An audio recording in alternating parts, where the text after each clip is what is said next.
Okay, another issue ho is ito. What you need to know or what do we know right now? Ito po.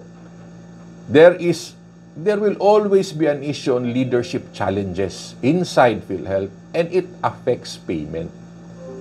Ano ba yung leadership challenges? Pansinin ho ninyo yan. So every 2 years dati, nasa kongreso yan sila. Okay? Why? Meron ho niyang investigation in aid of legislation. Okay? Sa panahon ni Aquino, merong cataract scam ba yun? May pneumonia. Sa panahon ho ni Duterte, nagkaroon ng problema sa dialysis. Nagkaroon ho ng problema sa procurement. And then sa COVID. And then pagdating ho ngayon kay Marcos, meron na naman hong problema sa hack. Okay? So every 2 to 3 years, they are there. And how many times did they change leaders? Can you imagine? So again, no, probably some of you will not know this.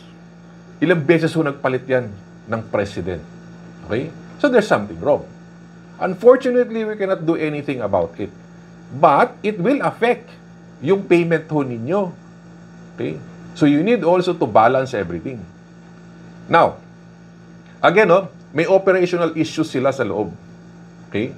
So, it's quite sad. Okay?